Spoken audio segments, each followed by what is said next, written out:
Lho nate wonten tiyang niku nyuwun sewu, ijek duwe penggawean maling. Sowan Nabi di wis masyhur. Nabi mau ngangkat dia kowe salat. Ada sahabat yang nyuwun sewu rontok usul ning Nabi. Ya Rasulullah, dia punya penyakit sering maling. Kenapa ndak kamu larang supaya tidak maling? Nabi jawab ngeten. Sayanhahu ma yaqul. Nah dekne kok salate wis bener ditampa pangeran kok mari-mari di.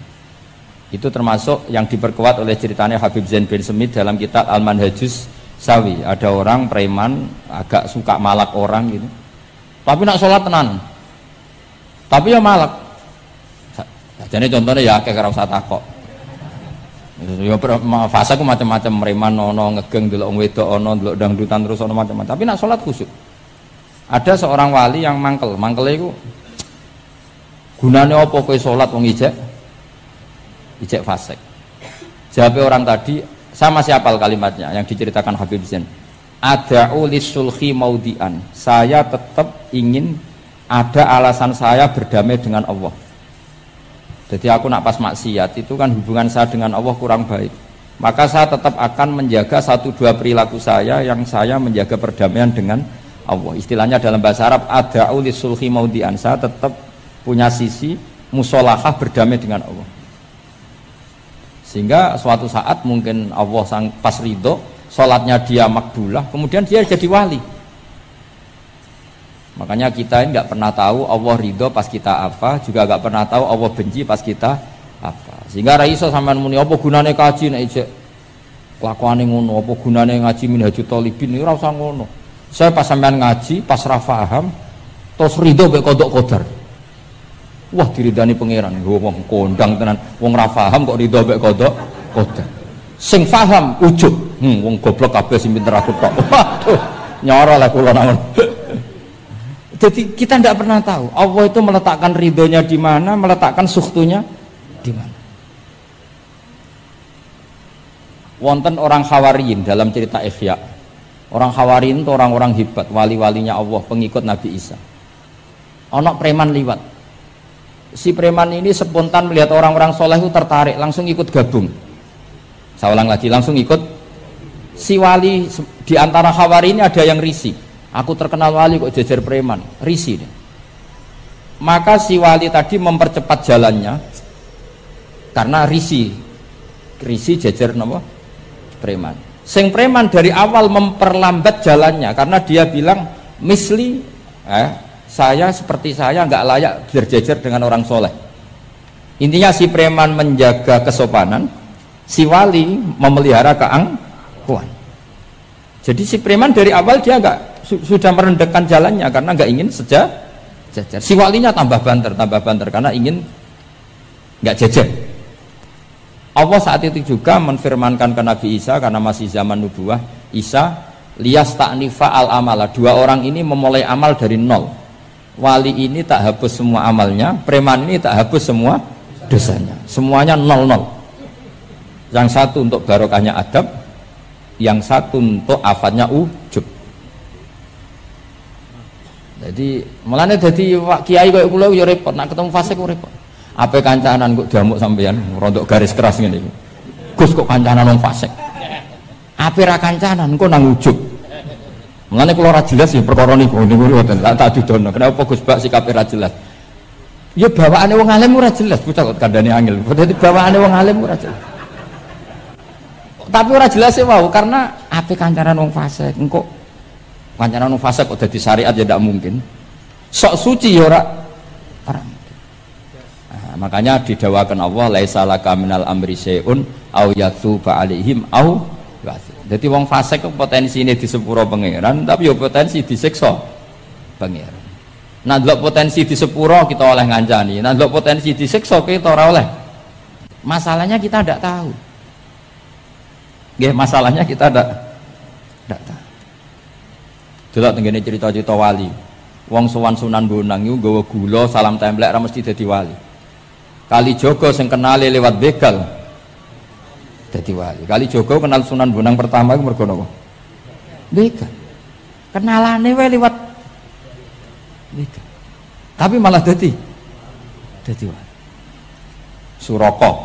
Suraka kenal Nabi ku perkara ape bacok. Mergo dekne ku ana sayembara sing iso nyekel Muhammad, ya tentu dijangkar wong sing ngomong wong kafir, sing iso nyekel Muhammad.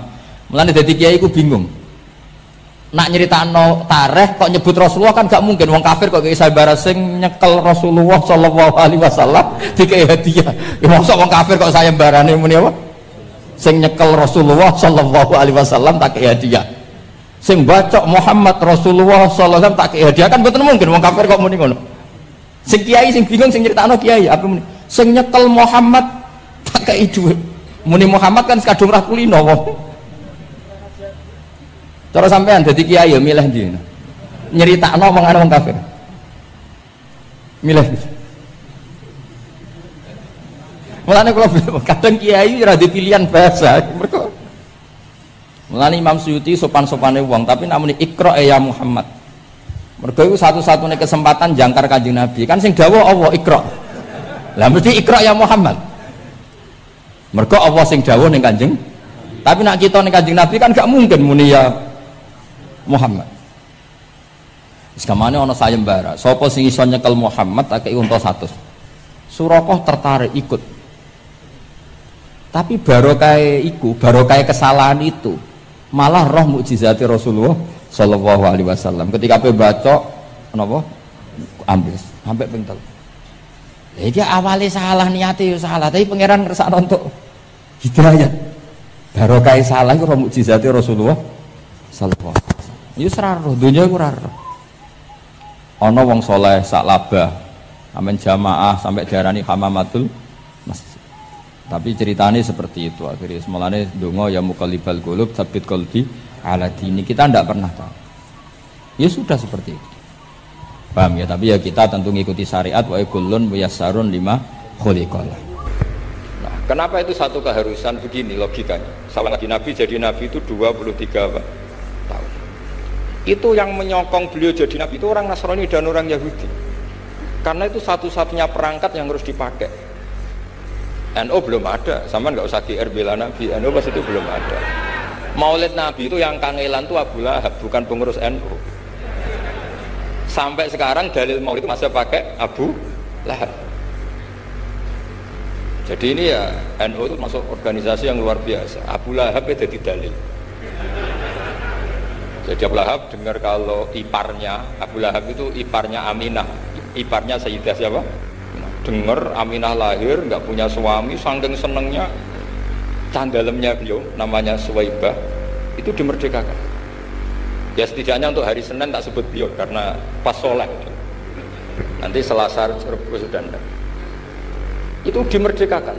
Saya yang kiai kecil saja nggak bayangkan kalau pagi-pagi tidak punya anak dalam bikin kopi siapa, yang mencucikan siapa, yang nyapu rumah siapa. Tapi Abdullah saking senengnya punya ponakan itu dikasihkan. Sudah Suwaibah kamu pakai saja. Sudah melayani kamu, ngurusin kamu. Jadi saya bayangkan hari itu Abu Lahab itu mungkin bikin kopi sendiri, nyapu sendiri demi. Nah itu sama Allah dikenang. Dikenang sehingga yukhaffafu anul adzabu yaumal isnan itu masyhur. Idza kana hadza kafiron jaa dhammuhu bi tabbat yadahu fil jahimi muhal lada an ata annahu fi yaumil isnaini daiman yukhaffafu anhu lisururi bi ahmada famadnu bil abdilladzi kana umruhu bi ahmada masruran wa mata muwahhida. Ini Abu Lahab yang kafir, hormat Maulidur Rasul saja dapat takhfiful adzab, apalagi yang mukmin. Jadi itu satu-satunya dalil maulid, itu dalilnya Abu Lahab. Ya makanya terus kita itu dibully sama kelompok sebelah, dalil kok Abu Lahab. Tapi saya pastikan awal Islam itu yang menjadi perangkat nubuwah itu hanya Yahudi dan Nasrani. Karena yang lainnya nggak tahu Nabi itu apa. Saya beri sedikit cerita. Nabi itu umur anggap saja kita ikut kaul yang 12 tahun saja. Sebetulnya ada beberapa perdebatan, ada yang bilang 9, ada yang bilang 12. Tapi yang debat tidak usah didengerin, sama-sama nggak tahu kok ngotot. Kadang orang debat ya lucu, sama-sama nggak tahu kok ngotot. Anggap saja 12. Nabi datang ke Syam. Syam itu ya sekitar Syria, Lebanon, Palestina itu Syam. Itu pertama yang tahu kalau beliau Nabi itu ya rohib. Rohib itu terjemahnya ya pendeta. Rohib Bukhaira nemuin Abu Thalib, itu siapa? Ini anak saya. Terus ditanya lagi, ini siapa? Ini anak saya. Sampai 3 kali. Terus sampai Abu Thalib itu agak tersinggung. Memangnya masalahnya apa kalau dia anak saya? Terus Ibu Bukhaira bilang gini, semua alamat Nabi pada anak ini itu ada semua, kecuali kecelakaannya satu, anak kamu. Loh, memangnya masalahnya apa? Karena alamat Nabi di Taurat dan Injil itu yatim, sementara ini punya bapak kamu, ini masalah. Jadi dilihat matanya sudah memenuhi kriteria, semua memenuhi kriteria kecuali satu, karena punya bapak Abu. Akhirnya Abu Thalib ngaku, ndak, ini anak saya, ponakan saya. Akhirnya diketahui kalau ini benar-benar calon Nabi. Pertama yang tahu siapa? Pendeta. Karena yang punya khazanah kitab samawi itu ya para orang Nasrani dan Yahudi. Sehingga Al-Quran meskipun pada akhirnya ngeritik Yahudi Nasrani itu, tapi nggak bicarakan Yahudi Nasrani. Karena satu-satunya yang masih punya kitab samawi itu Yahudi dan Nasrani, meskipun sebagiannya sudah dirubah-rubah. Alamat pertama itu seperti yang diceritakan di Barjanji Afi, ainaihi humrotun, matanya dilihat. Terus perlakuan pohon, saya pernah di pohon itu, pohon nubuah, itu umurnya ribuan tahun. Itu kalau Nabi duduk misalnya di arah barat, matahari dari barat, normalnya kan kena kesetong matahari, itu yang rubah itu dahannya. Jadi Nabi itu orangnya lugu, duduk aja nggak mau mikir. Memang syaratnya Nabi itu nggak boleh mikir, harus ummi itu lugu. Nggak boleh Nabi mikir besok makan apa, terus jabat apa, itu nggak boleh. Itu udah Nabi, itu maklar itu. Nabi itu nggak boleh mikir. Makanya Quran nyifati Nabi itu makun tata drimal kitab walal iman. Kamu itu tidak tahu kitab itu apa, iman itu apa. Jika Nabi itu nggak bisa, cepat beres nggak bisa. Nabi kok memaklumatkan wah saya tadi malu, nggak bisa. Nabi itu justru bagus keliru pertama jadi Nabi. Nabi pertama ketemu Jibril itu dikira malaikat maut, dia lari ketakutan. Zamiluni Khotijah, saya ini takut, itu tadi ada malaikat maut, saya takut. Sama Khotijah dikemulin. Jadi Nabi itu nggak tahu kalau itu malaikat siapa? Jibril. Jibril nggak bisa dia kenalan nggak di seminar. Ini malaikat Jibril pernah kuliah di sini, nggak bisa seperti itu. Jibril itu ya aneh. Pertama ketemu Nabi, Iqra ya Muhammad, kamu harus baca ini. Kata Nabi, mana Nabi Korean, saya tidak bisa baca. Harus bisa. Dipaksa sampai 3 kali, Nabi tetap jawab, saya tidak bisa baca. Terus kata Nabi kenangnya, Faghotoni, saya didekap, kamu harus bisa baca. Setelah baca dilepas, Nabi lari pulang. Pulang terus bilang ke istrinya, Zamiluni. Ini secara nahwu agak aneh karena mukhotobahnya perempuan satu, harusnya Zamilini. Kalau untuk perempuan harusnya idribi ya, unsuri itu. Tapi karena Khadijah dihitung ahl itu keluarga, maka Nabi pakai khitab apa? Mudzakkar jamak Zamiluni. Jadi Nabi nggak tahu kalau pertama jadi Nabi. Karena syaratnya Nabi harus ummi. Justru karena ummi itu orisinil, semua yang dikatakan Nabi pasti dari wahyu. Nah, tadi Nabi sampaian mikir, saya besok ngomong apa ya supaya orang tertarik. Makanya kamu gak akan jadi Nabi. Selain sudah ditutup juga bahaya ini karena tadi. Makanya saya ngaji itu ya sekenanya saya tidak pernah ngaji itu mikir. Karena ngaji itu menarik itu terserah nasib. Kalau nasib sedang baik, kamu tidak paham, wah Gus Baik ilmunya tinggi sampai kita tidak paham itu kalau nasib sedang baik. Kalau nasib tidak baik, ngomong sudah enak apa? Sebulet tuh. Jadi sebetulnya ini masalah Allah yang muqallibal qulub. Kayak kamu kelihatan serius itu kalau nasib sedang baik dan kamu mikir. Kalau nasib sedang nggak baik, wong kok merenggut terus, mesti begitu.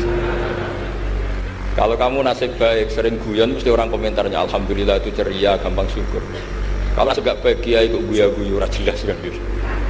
Sehingga Nabi itu memang nggak boleh mikir. Sehingga diistilahkan makun tadri mal kitab walal iman. Kamu itu tidak tahu kitab itu apa, iman. Justru itu bagus. Nggak tahu itu bagus kalau untuk Nabi. Kalau untuk apa? Sehingga orisinil datang ke Khadijah, Zamiluni. Jawabannya Khadijah lucu. Kamu betul ketemu orang seperti ini ke makhluk ya seperti ini. Ya kata Nabi. Itu Khadijah itu kacaunya bukan main. Khadijah itu kacau. Khadijatul Kubra, termasuk manaqib yang dicintai Mbahmu. Ini Mbah Banyak Habib, ini Muhammad bin Anis. Khadijah bilang gini, ya gini saja mas. Saat kalau teman kamu itu datang bilang ke saya. Ya kata Nabi, nggak ngerti kalau ini dites. Suatu saat Jibril ini datang lagi. Nabi juga, ini loh temanku, kalau bilang Jibril itu ini temanku datang lagi. Khadijah fakhasarat an fakhidiha. Masyhur itu di riwayat. Pahanya agak dibuka. Mas, temanmu masih, lari katanya. Terus setelah lari ditutup lagi. Temanmu datang lagi, ya datang lagi. Absyir ya Muhammad, kamu harus senang. Itu benar-benar kamu itu nabi. Jadi Khadijah punya sekian definisi. Kalau nabi betul itu melihat malaikat betul itu melihat aurat itu lari. Jadi dibuka. Ternyata Jibril lari. Khadijah ini tidak tahu, yang tahu nabi. Nabi ya nggak tahu kalau dites. Kalau nabi tahu, kok ngene nak dites ya. Jadi ini mungkin, jadi nabi itu nggak tahu kalau dites. Mas, kalau temanmu datang bilang saya. Setelah pas nabi sama Khadijah, Jibril datang. Masyhur itu fahasarat an fakhidiyah. Dibuka, temanmu masih mas, lari gitu. Ditutup lagi. Sekarang gimana mas, datang lagi. Kamu harus seneng, kamu nabi betul. Karena kalau itu setan, wah mesti seneng nonton aurat itu. Itu nabi tidak tahu kalau dites. Kalau sampean kan tahu, kalau mau dites istri sampean mulai kata tong wedok liya teko mesti bojo bae servis untuk menutupi semua keburukan itu. Itu nabi. Uniknya terus Khadijah, nabi jadi nabi sama Khadijah itu tahu Khadijah. Nabi nggak tahu kalau mau jadi nabi, tapi Khadijah tahu. Sehingga ketika umur 25 tahun nabi sebagai pedagang, Khadijah itu ngirim mata-mata namanya Maisarah. Maisarah itu nama lelaki. Saya tambahin lagi, Maisarah nama lelaki. Nanti kalau kamu artikan nama perempuan, oh berarti nabi kemana-mana punya perempuan. Enggak, Maisarah itu nama lelaki. Maisarah dikirim Khadijah. Terus gimana Muhammad di perjalanan? Tudzilluhul ghamamah tuti'uhus sahai, kemana-mana dipayungi oleh mega, oleh awan. Sekian informasi ke Rasul ke Khadijah itu dimasukkan semua ke Khadijah. Mulane masyhur teng Twitter niku masyhur. Dan ini bisa dikonfirmasi tapi masyhur. Cerita ini saya tidak bilang sahih tapi masyhur. Sayyid Muhammad itu pernah mukasafah di makam Rasulullah. Ketika ada satu kelompok saf awal, Sayyid Muhammad tanya, "Man hum ya Rasulullah?" Qal hum ashabi. Saf kedua masih hum ashabi. Tapi wa mi warohi aswidatun azimah, ada kelompok yang lebih besar, banyak sekali. Terus Sayyid Muhammad tanya, "Man hum ya Rasulullah?" Qal hum al-Indonesian. Itu orang-orang Indonesia mencintai saya. Ketika beliau sadar, sampai beliau bilang saya mencintai Indonesia. Ternyata apa? Maulid di Indonesia itu yang bertato saja muludan. Itu tidak ada di negara lain. Sing ora salat pun muludan. Berarti belum ada orang mencintai Nabi kayak orang apa? Indonesia. Sampai kiai pertama yang terima cerita itu bareng ngecek, waduh, sing tatonan ae muludan. Ya kita tidak pernah tahu cara mereka mencintai Nabi. Tapi saya pastikan di kitab-kitab itu ada riwayat Nuaiman itu pemabuk. Tapi dia ini mau mabuk yang terminal, mabuk ngarepe Nabi, ya ditakzir be Nabi. Nah, itu kita tidak pernah tahu. Kowe kan gak ditakdir ngono lho, kowe aja mikir awam dhewe, kowe ora ditakdir dadi wong iku. Lah makanya ya soal munafik ning zaman Nabi iku munafik bodoni wong sing jelas bener. Sementara wong sing bodoni kita iku bodoni wong sing ora jelas. Misalnya kita jadi kiai untuk duit proposal, untuk duit salam template, kan ya ora jelas niate sing ngekek iku piye. Lah terus kowe dibodoni wong. Ya anggap ae khusyuk ya kadang bodoni wong, solem ya wis. Mulane Ki Hamid Pasuruan tau nangis ngendikan ngeten. Sowan teng Mbah Khalil niku pengasuh Pondok Sidogiri. Itu walhasil Pak Hamid itu sowan Mbah Khalil, kula niku soleh-soleh kula piyambak kok ujug-ujug dadi pangeran. Jadi kamane kan Pak Hamid itu orangnya soleh, khusyuk. Beliau soleh, alim, istiqomah jamaah, istiqomah sholat qobliyah badiah. Tapi setelah terkenal khusyuk kan ya orang sowan, terus ngasih uang, ngasih macam-macam. Beliau sebagai orang ulama betul, ulama benar itu kan kecewa. Kecewanya kok khusyukku jadi duit. Karena Mbah Hamid raruhin, cara kita orang nggak benar kan, wah ini bagus lah kan gitu. Tapi beliau itu nangis sowan Mbah Khalil. Mbah Khalil itu masih mbah-mbahnya istri saya. Mbah Hamid itu ya mbah saya karena misanane mbah saya. Nggak, saya cerita ini supaya sampean tahu bahwa saya pantas dapat cerita ini. Karena Ki Hamid itu misanannya mbah saya, kan orang Lasem. Adalah sing disewani itu mbah-mbahnya istri saya, Mbah Khalil. Jawab ya iku urusanmu ya. Jawab Mbah Khalil iku urusanmu. Makanya ndak ada ulama kecuali dua sikap sinis sama umat supaya jagani ndak semua kesolehan itu gak dadi duwe. Makanya kayak seperti saya roh Mbah Dimyati Pandeglang itu ndak kaget, ndak mau nemuin tamu, beliau hanya sholat jamaah ketemu tamu mau liwat tok. Banyak ulama yang sinis itu jangan kira sinis malah mbok dalili fal yukrim dhaifahu ilmumu sik amatir. Karena beliau tahu kalau saya terlalu ramah, terlalu terbuka, jangan-jangan semua khusyuk saya dikonversi jadi uang, jadi kehormatan. Padahal saya khusyuk udah untuk ini. Makanya ada ulama model Bahtim yang tertutup. Nah, malah nak teng Bangilan jenenge Misbah nak ana tamu jek ning lawang takok. Ana pokok rene. Nyuwun barokah jenengan. Wis tak barokah nak gak ganggu aku. Mulai. Iya, jajal. Iya, jajal. Tapi ada ulama juga yang hormat sama tamu. Kata guru kula Mbah Mun hormat tamu, Ki Arwani hormat tamu. Karena perintah Nabi fal yukrim dhaifahu. Tapi yang ndak hormat tamu ya banyak. Ya sampean tinggal ngikuti mana. Lah nek koyo kowe ora perlu anut, niatan uta ora ana tamune. Lah. Oh malah penak kowe sampean penak. Niatan uta ora ana napa? Ora ana tamu. Jadi ulama itu banyak. Anda boleh milih, kefiahnya boleh milih. Tapi sing jelas khusyuk nak ditenani tetap dadi dhuwit. Wong terkenal alim sing sowan akeh, terkenal wali sing sowan akeh, nak nganti mbok nikmati ku dadi donya. Saleh dadi napa? Donya. Lah ada kula kan khusyuk semua. Kula nu misoi ruhin mbek ndongakno. Cara pangeran apik misoi, perkara nak misoi terus ruhin rapati seneng. Tapi tak misoi terus ya seneng aku wae, Gus. Wah, cah jablek tenan. Oh, cak kok eleke kono.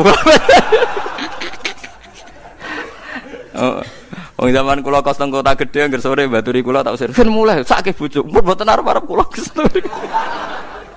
Ya wis teng kriteng cak elek diusir-usir cek teko. Dadi ku sirine kenapa banyak ulama tertutup. Jadi ulama tertutup ya duwe alasan, kok kuwatir semua kesalehannya nanti terkonversi jadi wah, banyak juga ulama yang senang tamu, senang umat piye iki titipane Kanjeng Nabi dihormati. Ya fakulun ala hakin semuanya benar. Kamu tinggal milih yang mana. Cuma saran saya ke milih ndi wae kan wis ra ono tamu. Dadi ke wis bener. Perkara nek salehmu aman ra dadi duwe alhamdulillah. Tapi kadang dadi hasud, lha iku musibah. Dadi wis ra dadi duwe dadi hasud, lah wis kere kok hasud bareng terus. Paham ya, ini masalah mulane ngaji nu sing kathah. Makanya ulama itu harus ngomong terus sebanyak-banyaknya karena kita tidak pernah tahu potensi sing dikersano Allah Subhanahu wa taala. Nabi Musa itu kalimullah, ternyata donga udan butuh bareh. Riyen para sahabat kados Umar, Sayyidina Ali top-tope sahabat. Mbek Kanjeng Nabi dipeseni apa? Kon njaluk donga Uwais Al-Qarni, pemuda desa mau tukang ngangon wedhus. Alim-alime tiyang arek Imam Syafi'i. Niku angger sumpek goleki kancane jenenge Saiban Ar-Ra'i. Saiban alim-alim wong penggaweane angon wedhus.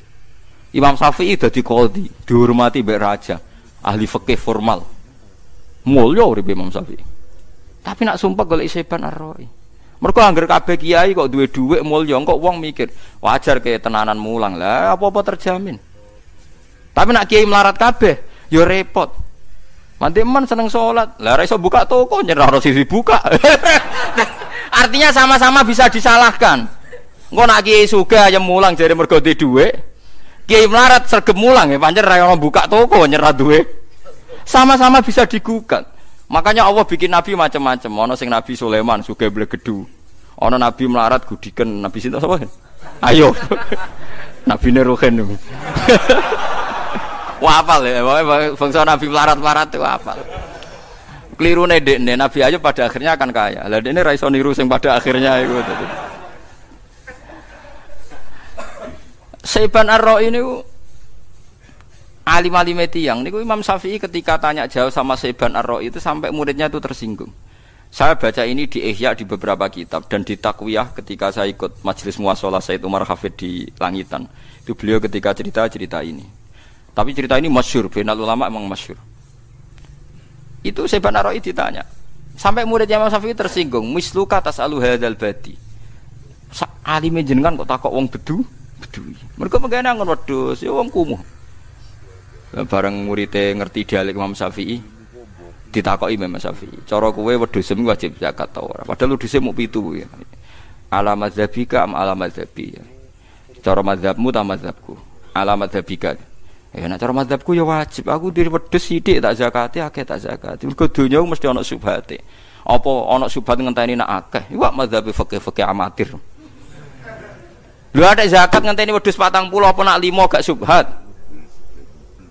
Dagang ada zakatnya ngenteni nak nisab apa nak sithik gak subhat. Donyane ruhin lho sithik lah gak subhate. Padha nak jenenge donya. Lho kita kan lucu kan. Zakat ngenteni sak nisab. Lho apa nak rasa nisab gak ono subhate. Paham sih kalau maksudnya? Akhirnya murid Mas Syafi'i mulai, wih, wong kok pinter iki, mulai meriang. Ditake alamat dzabika alamat dzabi. Ya nek alamat dzabi semua donya cek akeh sithik wajib zakat. Nek alamat dzabika yang ngenteni sak nisab. Akhirnya takok apa sampai beberapa hukum. Tiap ditakoki angger ditakoki alamat dzabika alamat dzabi. Alamat dzabika jadi madzhabem piye? Terus diterangno. Terus akhirnya mulai, terus muridnya lagi ngerti. Masya Allah, cerita. Jebul Imam Syafi'i udah konco walim, tukang ngangon apa? Wedhus. Ya kita tidak pernah tahu. Jangan-jangan kita ibadahin sholat istiqomah jamaah mergono santri.